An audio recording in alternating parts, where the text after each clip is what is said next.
Welcome to the Financial Coaches Podcast, where we talk about how to build your practice from startup to scale up while being the kind of coach your clients crave. Finally, a podcast for financial coaches. Here are your hosts, Maria Casillas and Cody Sizemore. Hello and welcome back to the Financial Coaches Podcast. My name is Cody Sizemore, and I'm joined here by my lovely co-host, Maria Casillas. Maria, how you doing? I'm good. Thank you. Good. Excited to wrap up this series. Yeah, it's fun. We don't really do series that often. So almost ever. Yes. Yeah. So it's been fun. So today will be technically our third episode of this series, but it's the second part of our sneak peek into our new course, which is called Getting Started as a Financial Coach. So we're just going to take a dive into a few of the lessons again today. Again, we're not going to give you everything, but we are going to do a little sneak peek. And what we're covering today is establishing your practice and also automating key processes for your practice as well. So, Maria, what do you say? You want to jump into establishing your practice? Does that sound good to you? I think that sounds wonderful. And I think that people are going to find a really good mix here of things they already knew and maybe a few things they hadn't really thought of yet. Mm-hmm. Yeah. Okay. Well, take it away. Oh, okay. Well, when I first started, I remember thinking, I need a name. I need to name my business something. And and I remember thinking that was super, super important. It was a little important, but I think I put too much emphasis on it, just to throw that out there. But I think that's one of the things that we do want to make sure we establish. And I think the biggest reason for at least coming up with something is so that we can create like a DBA or an LLC or some sort of entity that allows us to then bank in a certain way. And so that's why it became important. I think the reason I realized I was putting too much emphasis on it is because what you call yourself legally does not have to necessarily be what you call yourself socially. So, I think that was one of the biggest distinctions that I found. But I don't want to go out of order, because just because I'm out of order doesn't mean that we have to. So what do you think are one of the first couple things that you need to do in order to establish yourself? Yeah, I think it really boils down to four main things. Of course, there's other things that are kind of sprinkled in there as well that are going to, benefit you. But a name is definitely one of them for sure. Okay. Because it's like, so I'm spot on for that. Yep. Okay. Yeah, because it's like, hey, you have to have a name, you're not just going to be like, you make a Facebook page or, you start telling people about, your business and they're like, what's it called? And you're like, I don't know, Right. Yeah. So, I remember people saying, well, just use your name, right? Like they said, just use your personal name. And I'm like, okay, but I was also trying to find a .com. And I think there was a realtor out there somewhere that had mariacasillas.com. And so I'm like, well, I can't do that. And so that was bothering me. I do believe that realtor has since gone away and I could purchase it for like $18,000 or something. I'm like, no, it's okay. I think I'm nice. good. Yeah, Thank you. Cheap. Yeah. So. I mean, Maria Casillas must be a really important word if that is going to be the cost for that.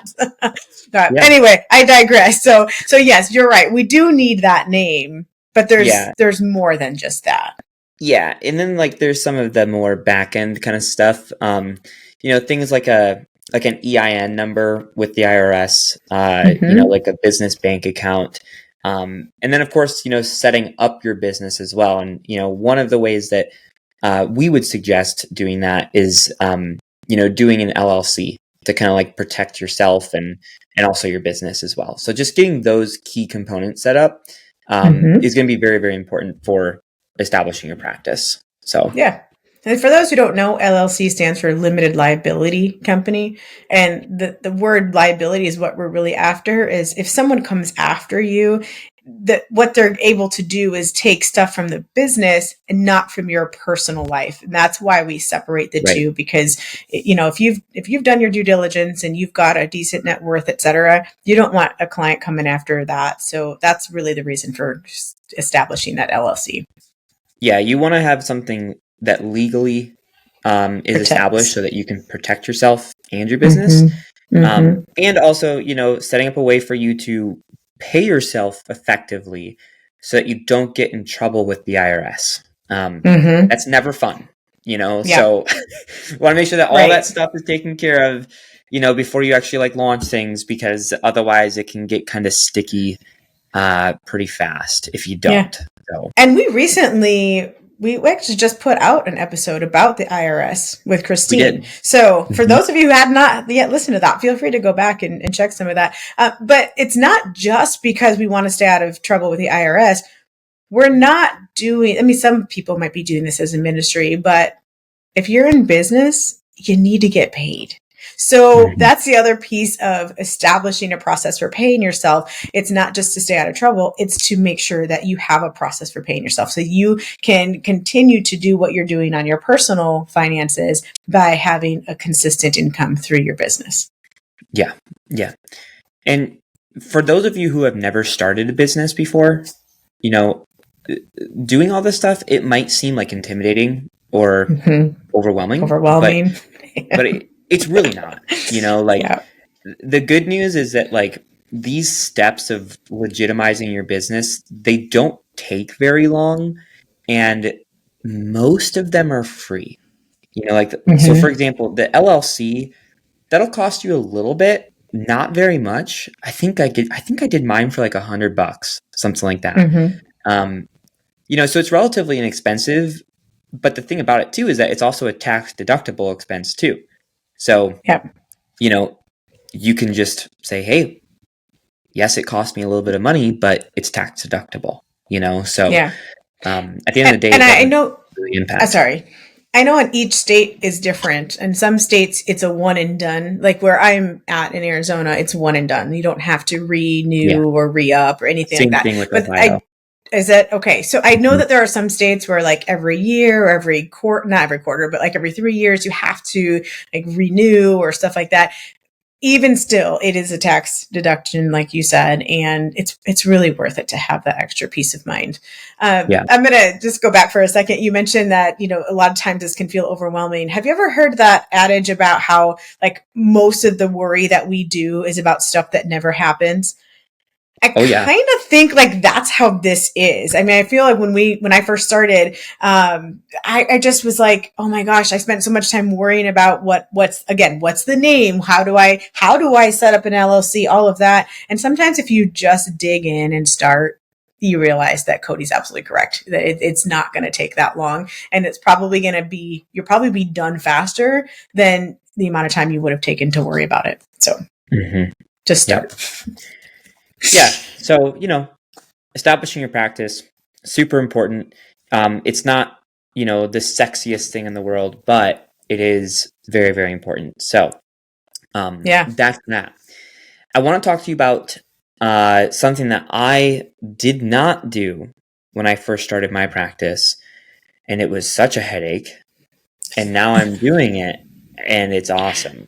And that is automating key processes. And basically what I mean by that is automating certain things within your practice, such as having a top of the line payment processor and scheduler.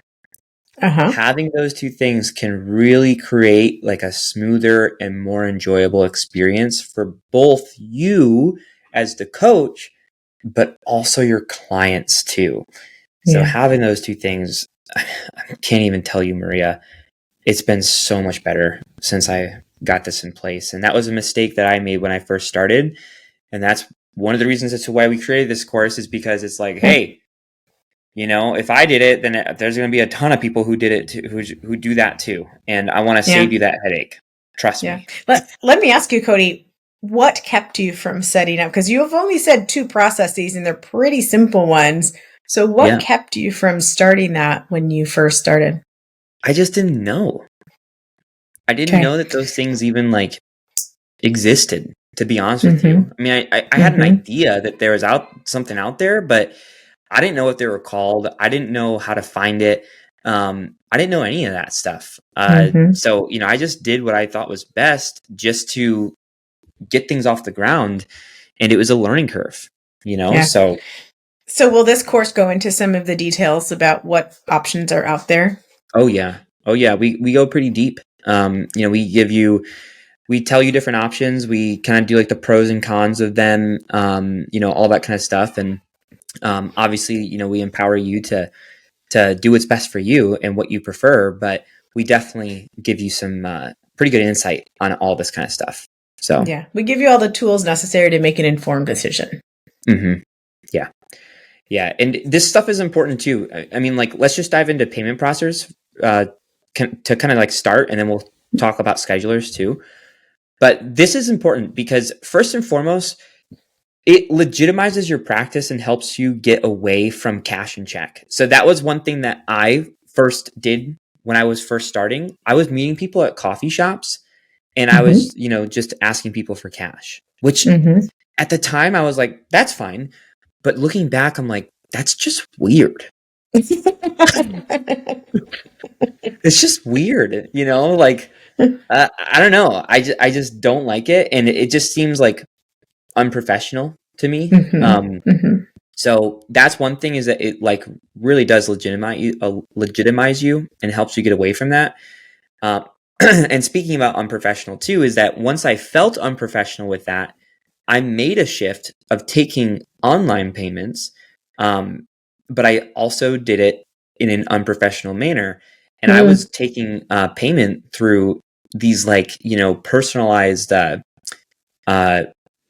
Apps like like Cash Apps payment and stuff. apps. Yeah, yeah. Like I Uh-huh. would do like Cash App, Venmo, stuff like that. And I always tried to spin it to where I was like, well, I just like to do whatever is easiest for you. So I can take Cash App, Venmo. Like I really tried to sell it. But again, looking Yeah. back at it, I'm like, this is not good either. And you know, they don't really have that many like benefits that are very you know, very good for a coaching business either.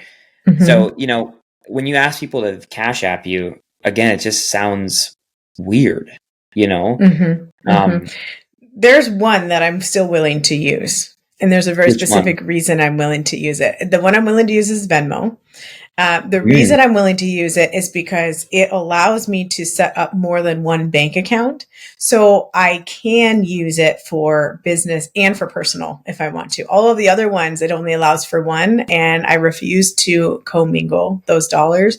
And so if somebody were to try to pay me via Zelle, like, well, that's not going into my business account. And so that is a problem for me.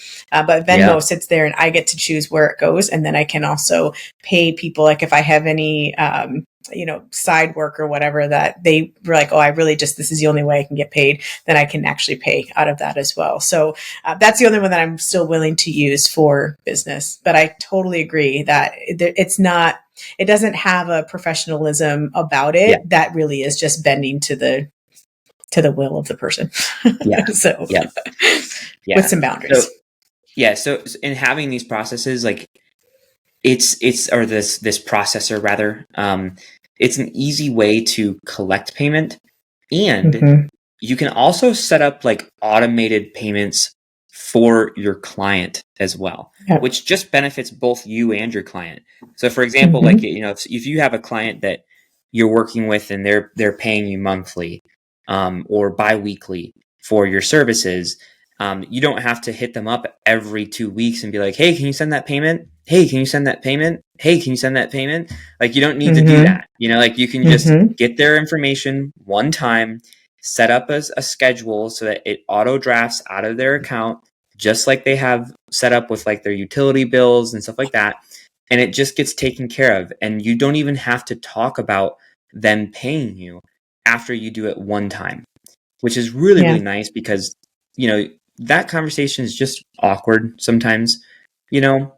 So Mm-hmm. being able to set up something like that I found is a huge blessing. Huge. Agreed. It's a Yeah. time saver too. And Mm-hmm. it's a time saver. Yeah, Mm-hmm. definitely. So So that's, speaking of time savers, what oh, about what about the scheduler thing? I love your segue. it, I love it. It was going to be way better than it, mine. it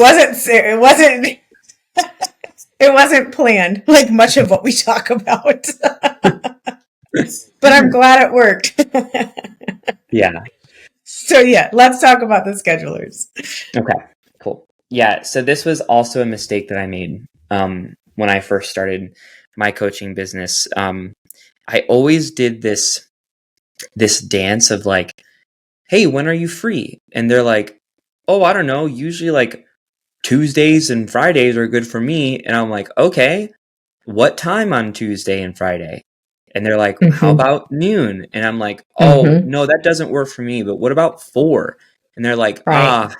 no, that I actually have my kids' ballet practice at that time, but I could do 6. Oh, no, Mm-hmm. I actually don't take calls after 6. Like, oh my gosh.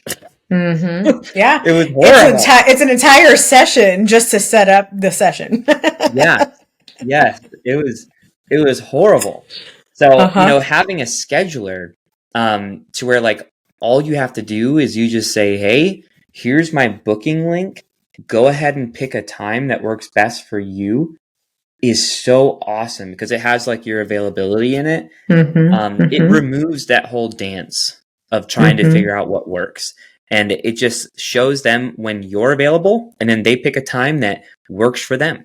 It's super Mm-hmm. simple. It's the biggest headache has just been relieved ever since I started doing this. And it's awesome.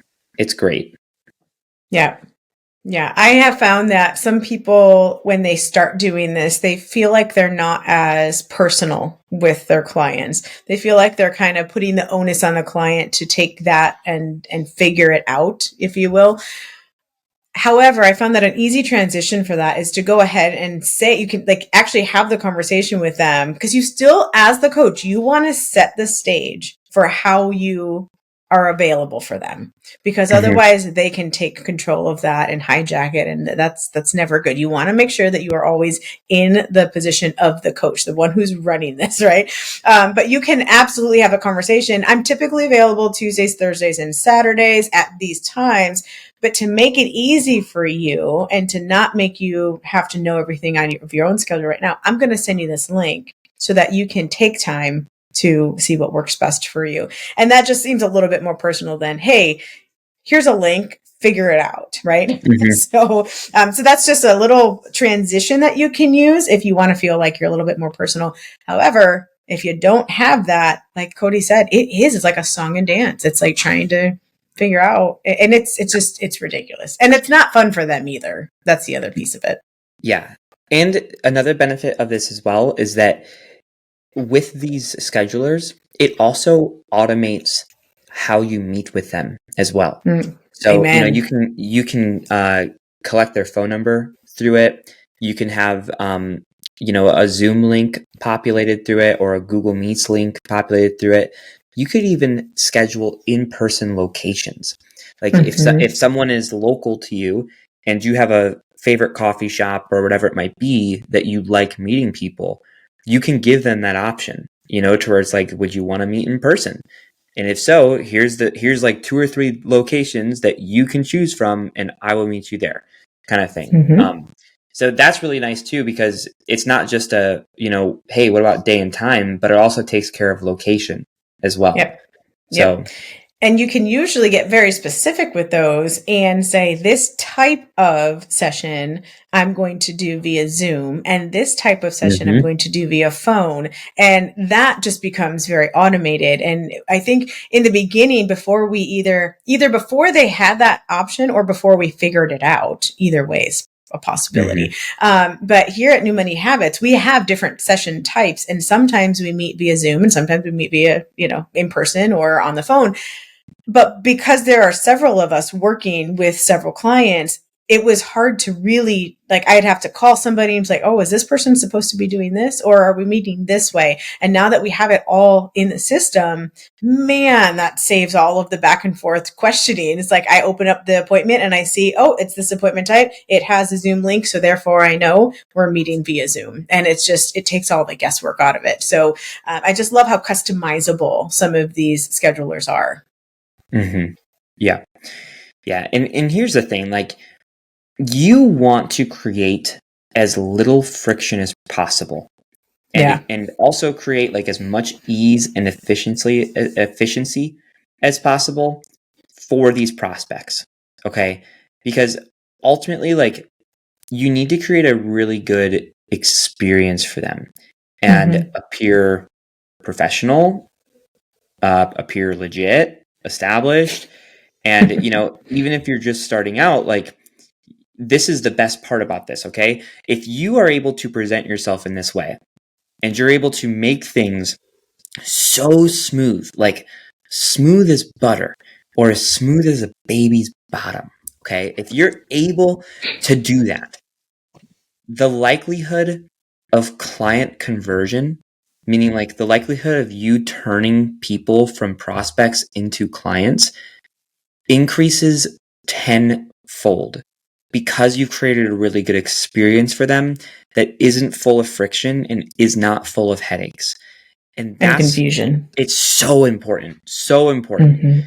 So this is why, like, doing stuff like this, even though, again, it's not like the thing that is like the most attractive thing or anything like that, the experience is very, very important to get people on the phone, meeting with you, and then becoming a client. And much like the payment processors, in this course, we're going to be talking about scheduling options and pros and cons, and helping you figure out what is a good way to make an informed decision for what's going to fit you and your business best. Yeah, there's a ton of them out there. There's a handful that we recommend for various reasons, but we kind of go into depth and kind of show you, like, the pros and cons of each one, and ultimately leave it up to you. But we definitely don't just say, hey, pick one, good luck. Right. It's important, do it, and then leave you hanging. Yeah. And again, that's what sets this course apart from many others that are out there. Yeah. So that is sneak peek number 2. We just want to say thank you for sticking with us with this series. This is obviously something that we are very excited about. It's something that we have worked really hard on for you guys for the last several months, and we've kind of kept it under wrap. But it's here. It's arrived. And, you can absolutely check it out. Obviously, this stuff that we talked about over the last few episodes, just the tip of the iceberg.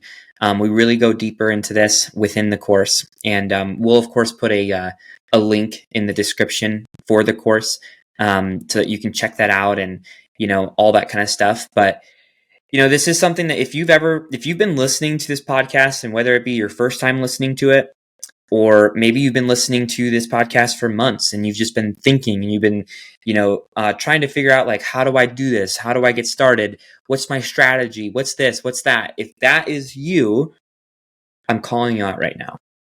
And I'm just saying, hey, you've been here. You've been investing your time. You've been taking notes. You've been listening to us at the gym. You've been listening to us on your way to work. You've been listening to us from work. You've been listening to us in the shower. Like, you've been listening to us all over the place. And now is the time. This is your sign that you not only need to take this step for yourself, but if you have a gift in this area, it's not just something that you need to do for yourself. It's also your duty to serve these people, because they are just desperate for help, and they need someone like you to step in and to really turn around their financial situation, which oftentimes turns around their life.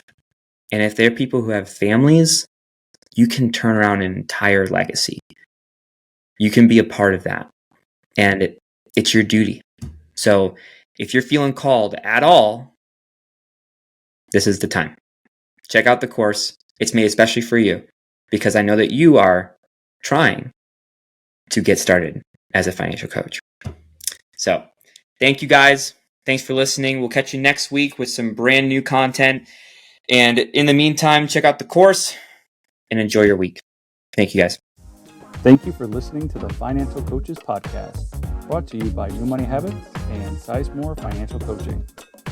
Submit your questions to our hosts by emailing podcast@newmoneyhabits.com. Be sure to subscribe to be notified of future episodes and join our growing group of like-minded coaches on Facebook. And until next time, happy coaching. Music provided by Summer School.